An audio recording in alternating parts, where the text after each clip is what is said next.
Bonjour à tous, bonjour à toutes, merci de m'accueillir chez vous, j'espère que vous allez bien. Je vous propose de couper avec l'actualité et d'aller visionner au niveau planétaire, au niveau des astres, le message de votre âme dans vos signes respectifs. Pour ce faire, j'ai fait une toute petite méditation et ensuite je me suis dirigée vers 3 oracles bien spécifiques pour cela et nous allons bien sûr le regarder ensemble. Alors, c'est cibler le message de votre âme dans votre signe, bien spécifiquement, et d'aller déverrouiller la lumière, bien sûr, qui doit se dévoiler à elle. Je vous propose de le regarder de suite, bien sûr, avec plusieurs oracles. J'ai investi pour cela l'oracle de l'ombre et de lumière, l'oracle de lumière, mais aussi d'aller poser la question sur l'oracle des vies antérieures. Nous commençons par le premier tas. Alors bien sûr, je les ai déjà disposés pour gagner du temps et pour ne pas non plus être trop longue dans la vidéo. Je les ai mélangés, donc elles sont sorties vraiment d'une façon naturelle. Je ne sais pas quels sont les signes qu'ils sont exposés dessous, car bien sûr, je n'ai pas suivi la corrélation de la roue astrologique telle qu'elle est configurée. Donc nous allons le regarder de suite. Je vous propose d'investir le premier tas et ce sera le lion, signe de feu. Le lion. Le lion sous l'aspect alors ça c'est déjà très fort pour moi, car pourquoi? Car le lion a déjà toute la connaissance, toute l'élévation dans sa puissance solaire, bien évidemment. Là, au niveau de cette carte, dans la vie antérieure, son âme vient lui amener, bien sûr, toute la grandeur, toute la correspondance de ce qu'il a dans son équilibre, mais aussi dans son édifice, dans sa composition, dans sa physiologie. Là, on vient d'investir quand même au niveau de l'âme, que c'est quelqu'un, le lion, qui est très fort déjà dans son être, dans son âme, et qu'il n'a pas besoin d'aller chercher plus loin dans sa solarité pour investir quelque chose de linéaire et d'équilibrant pour lui. Voilà. Au niveau sociétal également, il n'a pas besoin d'en faire beaucoup plus pour pouvoir amener les choses à bien et pour pouvoir se faire aimer. Car le lion, lui, dans son évolution, bien sûr, il va aller chercher toujours l'élévation, dans le sens de l'amour également. Voilà, dans la condition de ma vibration, bien sûr, ça ne tient qu'à l'oracle et à ma vibration. Vous me direz bien sûr si cela vous correspond. Voilà pour la vie antérieure du lion dans son âme. Alors quel est le message de l'âme bien sûr pour le lion? C'est la protection et le point du jour. Le point du jour, c'est le nouveau jour. Se faire confiance, c'est-à-dire que même dans le côté le plus sombre, le plus obscur de sa personnalité, eh bien, il faut qu'il garde la foi, bien sûr, puisque son âme lui dit qu'il est protégé et que ce soit dans le sombre ou dans la lumière, il y aura toujours son astre qui est là, qui est posé au-dessus de lui et qui lui amènera le rayonnement qu'il nécessite au moment où il en a besoin. Le point du jour, c'est aussi se faire confiance sur un nouveau jour, dans la confidence de lui-même, mais aussi de se parler à lui-même. Alors les deux cartes sont configurées sur un chiffrage 5, toutes les deux, elles auront le chiffre 5, et ce qui veut dire qu'il est possible qu'il y ait un grand changement pour le lion, et que son âme demande ce changement pour le lion. Elle amène là cette solarité en lui disant « tu as des capacités, tu as des possibilités, à toi de les investir, on te donne la double chance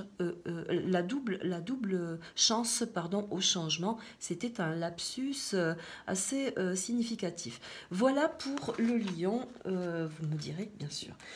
Nous passons au signe suivant, les poissons, signe d'eau. Alors, dans l'âme, bien sûr, du poisson, la vie antérieure, le poisson perd. C'est la continuité, c'est le lien, c'est la filiation avec la vie, avec l'humain. Le poisson, il a dans son être le côté très humaniste et son âme a besoin de vibrer avec l'autre. Voilà dans sa vibration des vies antérieures pour le poisson. Le message de l'âme sera la vulnérabilité, mais aussi le miracle. Le poisson, dans son côté humain, humaniste, ne doit plus s'inquiéter par rapport à tout ce qu'il pourra amener à l'autre. C'est-à-dire que là, on lui demande aussi un peu de repos, que son côté émotionnel également peut être impacté par toute la vibration qu'il peut se produire autour de lui, mais qu'il ne peut pas non plus atteindre tous les miracles. Son âme lui demande de s'apaiser à ce niveau-là et que bien sûr la vie amènera ce grand miracle. Il y a une grande protection également au-dessus de l'astre, bien sûr du poisson. Voilà pour le poisson. Nous continuons avec le Gémeaux. Le Gémeaux est un signe d'air dans sa vie antérieure, pardonnez-moi, la vie antérieure du Gémeaux. Alors, ce sera la persécution et l'inquisition. Le Gémeaux, il a multiples facettes dans l'âme, bien sûr, du Gémeaux, au niveau de cette carte. Cela signifie qu'il a pu et qu'il est, dans sa composition actuelle, plusieurs personnes en même temps. Il peut se sentir coupable, comme il peut se sentir investi d'une grande mission. Dans son âme, on lui dit qu'il a abordé déjà beaucoup de sujets, il a été aussi beaucoup de personnages, et qu'il ne peut pas aller au-delà des situations de l'être humain, bien sûr, car son âme aussi a besoin de guérir, a besoin aussi de transmettre, mais aussi a besoin de repos également. Là, il faut arrêter aussi un petit peu d'aller au-delà de ses capacités pour ne pas non plus tronquer sa vibration. Voilà ce que veut dire un petit peu cette carte, dans ma vibration toujours bien sûr. Alors, nous aurons la confiance pour les Gémeaux, pardon. La confiance, le passé réapparaît. Voyez, voilà, alors persécution, inquisition, voyez, dans son âme antérieure, eh bien, ça revient un petit peu dans la configuration de son âme actuelle. Voyez, il y a toujours ce reflet de vouloir investir multiples fonctions, multiples choses, multiples possibilités dans son être. Ce n'est pas une valeur dégradante, bien au contraire. Mais là, on lui demande d'investir les choses d'une façon beaucoup plus calme, beaucoup plus sereine, car il a déjà un petit peu aspecté tous les reflets de son être, bien sûr. Le passé réapparaît, c'est parce qu'il est toujours investi d'une situation. Il a toujours cette âme de conquérant, bien évidemment. Voilà ce que vient évoquer, éclairer, un petit peu déverrouiller le message de l'âme du Gémeaux. Alors nous continuons avec le Taureau, signe de terre. Le Taureau, signe de terre, dans la vie antérieure du Taureau, époux, épouse. Le Taureau, cela signifie bien sûr qu'il est ancré aux valeurs. Cela signifie que le Taureau est ancré à sa terre, à ses valeurs, à sa puissance dans la coutume, mais aussi au transgénérationnel. Le fait de transmettre également, il doit être aussi dans son âme, certainement, quelqu'un d'instruit, d'instructeur, qui aime aussi partager, bien sûr, toutes les valeurs, toutes ses connaissances. Là, dans la transmission de son âme, c'est qu'il puise toutes ses connaissances dans tout ce qui a été antérieur, dans tout ce que la vie a pu lui amener également. C'est dans les livres, c'est dans les astres, c'est également aller puiser directement à la terre, à la source, toute la connaissance qu'il a pu être pour devenir l'homme qu'il est, bien sûr, dans toute sa jouissance. Voilà pour la vie antérieure du Taureau. Nous aurons dans la corrélation de son âme, voilà, dans la vibration de son âme, le message suivant, c'est la méditation et également le pouvoir du 3. Le pouvoir du 3, c'est ce que l'on disait, c'est qu'il a déjà pas mal de connaissances. Il a besoin de s'investir, d'aller méditer sur lui-même également, mais aussi de s'ouvrir à l'autre. Cette méditation, c'est un recentrage, bien sûr, mais c'est aussi venir interroger ce qu'il est ou ce qu'il pourrait amener à l'autre, bien sûr, mais tout en le nourrissant, bien évidemment, car n'oublions pas qu'il est quand même en corrélation avec la Terre. Voilà ce qu'amène un petit peu la substance de son âme, le message un petit peu dans son âme. On lui demande aussi d'être rassuré par rapport à sa connaissance, à sa vibration, car bien sûr, la vie amènera d'autant plus cette connexion avec cette méditation générale, hein, puisqu'il est multiple, le Taureau, et qu'il a besoin aussi de cette multiplicité pour s'évaluer, pour aller à la rencontre aussi de ses capacités. Voilà un petit peu son âme, ce que vient investir pour le Taureau. Ensuite, nous aurons le Cancer. Le Cancer est un signe d'eau. Côté celte, côté celtique, ce sont les croyances, mais c'est aussi les grands espaces, c'est aussi la clé celtique, mais c'est aussi toute la condition dans laquelle le cancer, dans son âme bien sûr et dans sa vie antérieure, est amené à transmettre. C'est-à-dire qu'il a déjà cette croyance familiale. C'est le côté celtique, c'est aussi le côté doux, mais c'est aussi toutes les croyances, les connaissances. C'est amené à bien une satisfaction également dans toute la reconnaissance qu'il a traversée à travers les âges. On peut aussi symboliser cette carte comme beaucoup de connaissances dans ce qu'il a acté, dans ce qu'il rencontre également. Mais c'est aussi son appartenance dans la situation de la carte. C'est dans son âme, il appartient déjà à une tribu et il a besoin d'amener bien sûr cette corrélation dans ce qu'il est à travers sa vibration familiale, mais également à travers sa vibration terrestre. Dans les astres du cancer, là, on reconnaît quand même une certaine appartenance à une certaine croyance également, mais d'un point de vue humain, bien sûr. Alors, son âme vient éclairer le message suivant, le guide. La sirène de l'éclipse, c'est l'importante modification énergétique. Vous voyez, là, on est en train de bifurquer sur autre chose pour le cancer. C'est aussi sa double âme, sa possibilité d'appartenance aussi à une double âme. Pourquoi? Parce que à la fois il est un guide et à la fois il est retenu par ses énergies. Vous voyez, il se cache un petit peu dans son énergie. Le cancer a besoin de retrouver de l'émotionnel dans sa racine. C'est pour ça que le côté celtique dans la vie antérieure vient toujours le ramener à quelque chose de fort, de puissant, qui est vibratoirement dans le contexte familial. Alors bien sûr, ça peut être la transmission également, mais là, on lui demande de se laisser guider de temps en temps, d'aller à la rencontre aussi également de lui-même, parce qu'il a déjà cette faculté aussi de se connaître et d'apporter aussi beaucoup d'améliorations dans sa vie, mais également dans la vie des autres. C'est un aimant, c'est un grand aimant, le cancer, et c'est aussi un grand amoureux vis-à-vis de ce qui l'entoure, bien sûr. Mais il sait tout autant s'éclipser. Et il sait tout autant se réserver pour se protéger, bien sûr, car son émotionnel est bien souvent très impacté. Là, son âme lui dit qu'il est guidé, qu'il faut qu'il se fasse confiance, bien évidemment, et qu'il a aussi cette possibilité, cette faculté d'occulte, d'aller voir ce qui se passe sur tout ce qui est mystérieux, tout ce qui est symbolisé par l'inconnu également. Voilà ce que ça veut dire un petit peu son âme dans le signe du cancer. Nous passons au Sagittaire. Sagittaire, signe de feu. Alors, Sagittaire, signe de feu, nous aurons l'orphelin. L'orphelin, dans sa signification, vous voyez, ça me fait vibratoirement, je connais quelques Sagittaires et vibratoirement, je ressens cet impact de se sentir seul. Vous voyez, dans son émotionnel, le Sagittaire a toujours une âme de vagabond, mais dans la solitude, dans le côté j'ai besoin de me recentrer.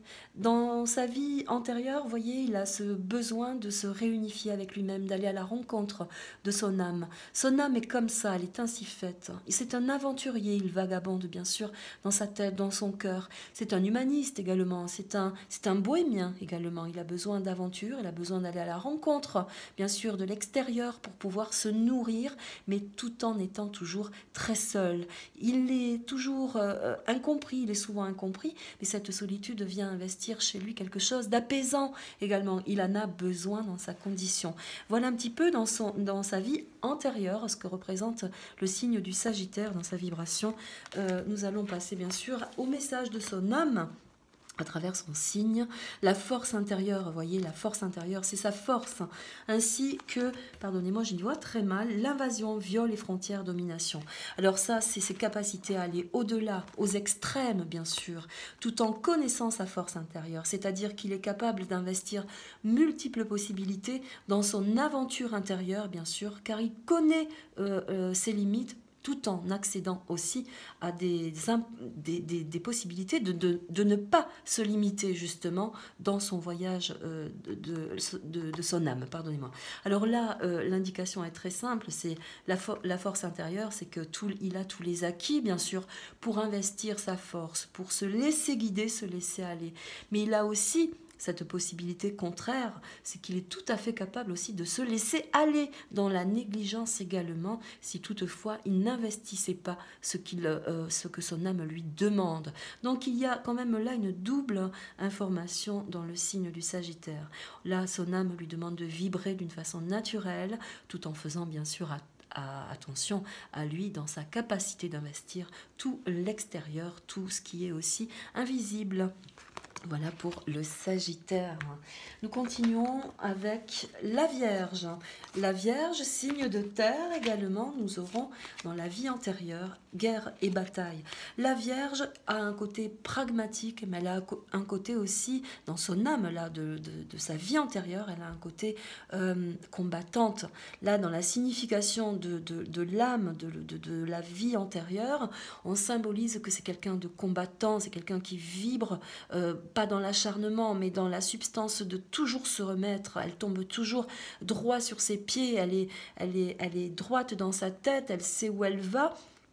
Et là, on considère quand même dans sa vie antérieure qu'elle a cette âme-là qui veille sur elle, cette âme de combattant où toujours elle trouvera la solution pour aider l'autre, pour aider elle-même, mais surtout aider l'autre, car elle maîtrise le combat, elle maîtrise le bataillon, et bien sûr, elle trouve toujours la solution, bien sûr, pour investir cela d'une façon très noble, bien sûr, pour aider son prochain.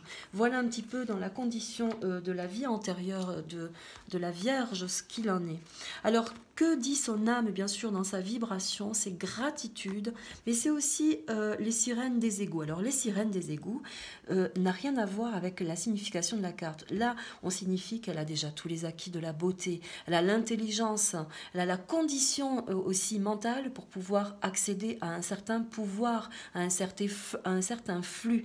Là, c'est la gratitude, elle a cette absolue, voyez, connaissance dans la gratitude, mais aussi dans le soin, c'est-à-dire qu'elle sait apporter la mesure nécessaire pour apaiser l'autre, mais aussi pour s'apaiser. Elle a un côté avant-gardiste également. Elle a une vision très saine de la vie dans son âme. Là, son âme lui dit tout simplement qu'il faut se laisser guider, laisser aller, mais aussi s'orienter vers tout ce qui est domaine du soin, s'ouvrir aussi vers la condition de tout ce qui est beau pour elle, tout ce qui peut être beau. Alors là, dans la considération de la carte, ça symbolise qu'elle possède bien sûr une sensualité magnétique, mais en même temps, elle possède cet acquis de pouvoir aider l'autre dans le domaine du soin. Donc voilà un petit peu l'âme, ce que vient déverrouiller chez la Vierge, c'est-à-dire qu'il faut qu'elle s'ouvre aussi à d'autres domaines pour éclairer bien sûr son âme. Voilà la condition de la Vierge. Nous aurons le Capricorne. Bon anniversaire les Capricornes. Signe, pardonnez-moi, de terre, hein, j'allais dire. Chance, beaucoup de chance pour le Capricorne de fêter son anniversaire, pardonnez-moi. Bon, voilà. Alors, scribe ou écrivain Capricorne, alors lui, le Capricorne, dans cette condition de la vie antérieure, qu'il connaît beaucoup de choses, dans un silence. Vous voyez, tout est écrit déjà. Il suit scrupuleusement à la lettre sa condition d'être, de sa condition d'individu, dans sa condition d'âme. Il sait déjà où il va, il a déjà une grande connaissance, une grande faculté aussi de discernement, de comprendre les choses, mais dans le silence. Il n'a pas besoin de grandes explications. Il sait déjà, lorsqu'il prend sa plume, ce qu'il va écrire, mais il sait déjà aussi que même sur une page blanche, il sait déjà lire ce qu'il y a d'invisible. Voilà un petit peu dans la condition de cette carte, de ma vibration bien sûr, personnelle, ce que cela évoque. Le Capricorne a cette capacité également de se recentrer personnellement. Il n'a pas besoin d'aller vivre en communauté. Il se suffit à lui-même parce que dans son âme, il a déjà cette condition de vivacité. Il a cette condition de vivre d'une façon très forte, très vibratoirement très très puissante. Voilà, je cherchais un petit peu le mot.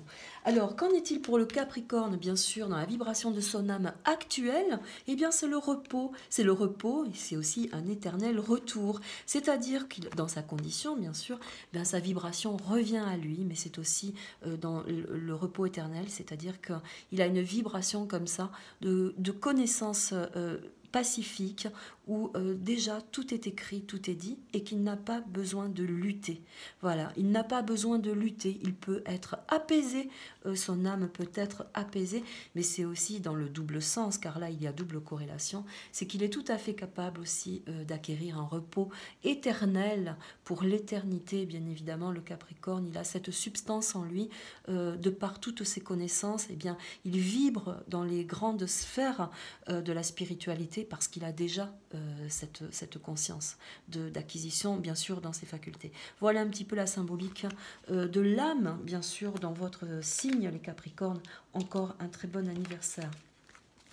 Alors, le scorpion, c'est un signe d'eau dans la vie antérieure du scorpion, la spiritualité et religion.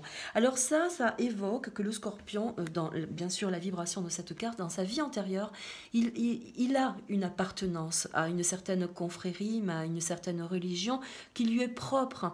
Il a besoin d'aller dans les profondeurs des acquis, mais aussi des livres, de la connaissance. Il a besoin d'investir des choses d'une façon factuelle. Là, dans sa vibration, les mains ouvertes vers le ciel, c'est qu'il a une condition quand même très ouverte, très lumineuse par rapport à une certaine spiritualité, mais que quand même sa condition vient ici se protéger par rapport à cette connaissance, car on pourrait penser de lui qu'il est un but de sa personne, là, dans la corrélation de cette carte-là, puisqu'il a la lumière, bien sûr, il a l'éclairage. Il sait, quand quelqu'un arrive à lui, il sait à qui il a affaire. Voilà un petit peu la condition de cette carte, ce que cela évoque dans la vie antérieure, bien sûr, du signe du Scorpion. Alors dans sa vibration, dans le message de sa vibration de son âme, le Scorpion aura l'inconnu, vous voyez, l'inconnu. La spiritualité et la religion, c'est quelque chose d'inconnu. Si on ne va pas investir cela, eh bien on ne peut pas savoir ce qu'il en est, à moins d'être vraiment dans cette conscience très forte. Donc là, l'inconnu et la sagesse ancienne, vous voyez, il a déjà toute cette corrélation. C'est magnifique. Vous voyez, là, on peut pas signifier autre chose. Vous voyez, il a déjà cette conscience, mais en plus, il vibre dans l'inconnu, c'est-à-dire qu'il vibre dans la nuit. Ce que cela vient évoquer, c'est que son âme a déjà cet éclairage, même dans le côté le plus sombre des choses. Vous voyez, la sagesse ancienne, c'est qu'il a le repos aussi, il a quelque chose d'apaisant, de calme. Il amène, bien sûr, dans sa vibration, quelque chose de conscient, mais en même temps de pacifique, car il apporte toujours la clé de la résonance dans ce que l'on a besoin de savoir et de comprendre. Voilà un petit peu pour le Scorpion, ce que cela évoque, bien sûr. Nous passons au signe suivant, ce sera le Bélier. Le Bélier est un signe de feu. Dans sa vie antérieure, le Bélier a besoin de légèreté, car c'est un signe de feu, bien sûr. Dans sa vie antérieure, le Bélier a eu besoin de se faire pardonner de beaucoup de choses. Là, c'est dans la corrélation de la carte. Moi, j'ai envie de dire autre chose. C'est que le Bélier, lui, il a besoin d'exister dans sa propre existence. Pourquoi? Parce que comme c'est un signe de feu, ben, sa vie antérieure a été un petit peu tronquée. Il a été peut-être aussi un petit peu malmené, toujours aussi dans un combat vif. Et là, bien, son âme a besoin de purification, a besoin aussi de légèreté. Son âme ancienne évoque cela. C'est pour ça qu'il est capable aussi d'affronter aujourd'hui, dans sa vie d'aujourd'hui, il est capable d'affronter, car il a déjà cet esprit de clarté également et d'apaisement. Il sait où il va, même dans le plus dur des combats. Voilà un petit peu dans la vibration de sa vie antérieure. Alors, nous amènerons la corrélation de son âme dans la vibration. Marie Mascarade et le soutien. Alors Marie Mascarade, c'est le côté intrigant, le côté dramaturge, c'est le côté glamour également. Le soutien. Alors, Le bélier a un côté lumineux, bien sûr, hein, il a un côté lumineux, il montre son côté très, très chaleureux, mais il a un côté aussi où il dramatise un petit peu les choses, il a un côté larmoyant également pour apaiser aussi, mais il en a besoin parce que il a tellement de feu qu'il a besoin aussi de prendre dans sa condition, son âme a besoin de soutien, vous voyez, son âme a besoin aussi d'une condition où on s'occupe de lui, où on va venir le choyer un petit peu. Pourquoi? Parce qu'il est affecté par ce qui se passe dans sa vibration, mais il est affecté surtout dans sa vibration intérieure, où le bélier aura peut-être du mal à réagir d'une façon personnelle pour pouvoir investir ce qu'il ressent, et donc là, il va aller évoquer ou mettre en évidence d'autres facteurs qui ne lui appartiennent pas vraiment pour pouvoir cacher un petit peu son émotion. Là, on demande, son âme demande au bélier d'investir le grand soutien par rapport à la vibration de ces astres.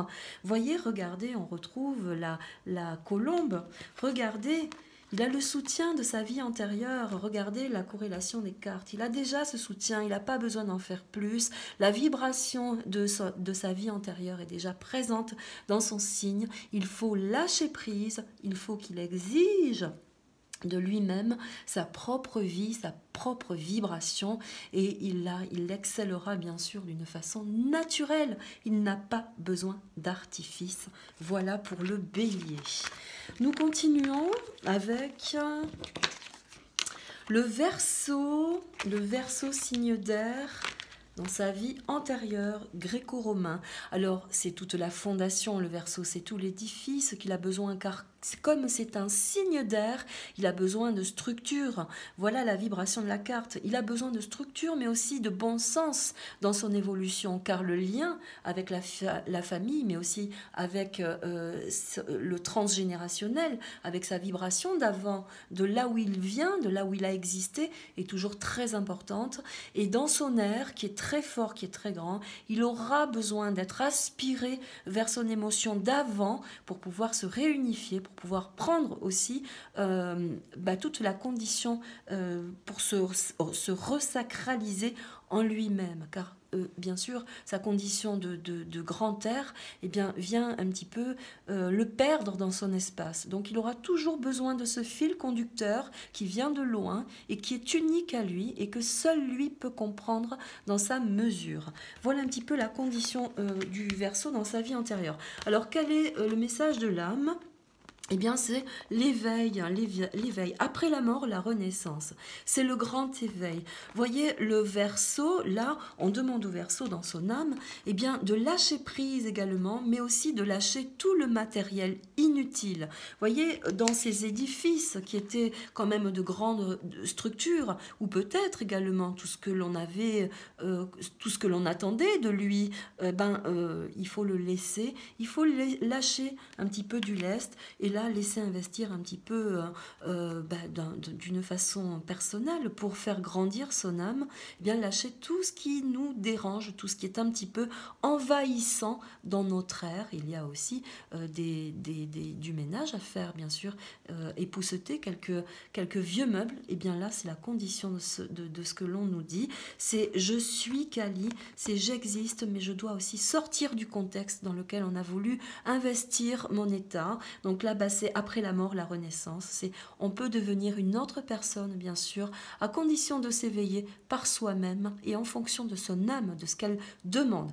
Donc là, elle vous demande d'évoluer, bien sûr, d'aller plus vers la lumière, mais aussi dans votre condition de l'éveil. C'est-à-dire que vous avez cette capacité, comme vous avez connu la mort et la renaissance, et bien là, elle vient vous dire que dans votre nouvelle incarnation, eh bien, vous avez cette capacité, cette faculté aussi à percevoir tout ce qui est étrange, tout ce qui est occulte également. Voilà pour le Verseau. Le dernier signe, et je vous laisserai bien sûr, ce sera la Balance. La Balance, signe d'air. Alors, dans l'émotionnel, la Balance, emprisonnement, esclavage. Alors, qu'est-ce qu'elle veut dire cette carte dans la vie antérieure de la Balance? Eh bien, c'est que dans son équilibre, il a tendance un petit peu à s'enfermer sur des acquis par peur, par crainte, contrainte. Ce n'est pas forcément un emprisonnement comme on l'entend dans la vibration, c'est l'enfermement personnel. On se retranche dans ses émotions.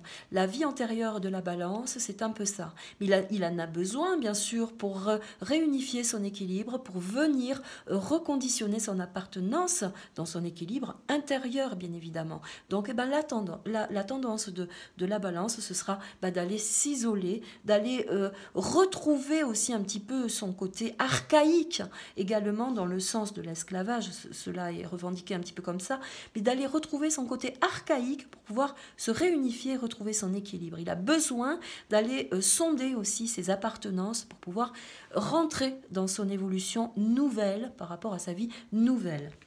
Alors, que dit l'âme de la balance? L'âme de la balance viendra nous dire que c'est l'expérience initiatique. Voyez, on revient à l'ancien, l'expérience initiatique. Il a besoin de cela pour sa condition nouvelle, sous un autre aspect, pour retrouver une condition d'équilibre. Alors, la sorcière de la fin du monde, c'est celle qui amène une fin importante pour un nouveau départ. Voyez, il a besoin de se conditionner, la balance, d'aller trouver son équilibre ailleurs pour pouvoir réunifier son émotionnel. Il est à double tranchant. Il a un côté sombre, il a un côté clair, mais il avance quand même progressivement dans son équilibre propre, qui lui est propre. Il a du mal aussi à se faire comprendre. Pourquoi? Parce qu'il a ces deux ambivalences, un côté jour, un côté nuit. Voyez? Donc il a du mal à se faire comprendre, mais tout de même, là, on lui dit qu'il est dans sa grande expérience initiatique. Il apprend de lui-même pour pouvoir améliorer, bien sûr, sa condition d'être humain, mais aussi de faire vibrer son âme dans une condition initiatique. Il a besoin d'apprendre, il a besoin d'évoluer, et pour cela, il faut lui donner aussi du temps. Dans cet équilibre, il a besoin aussi de cela. Donc voilà un petit peu pour la balance. Voilà mes amis. J'espère que cela vous aura plu. Je vous remercie beaucoup, infiniment. Je vous dis à très bientôt. N'hésitez pas à me faire part de vos commentaires, bien sûr, dans la vibration de ce que je viens de vous expliquer. Merci encore. À très bientôt. Au revoir.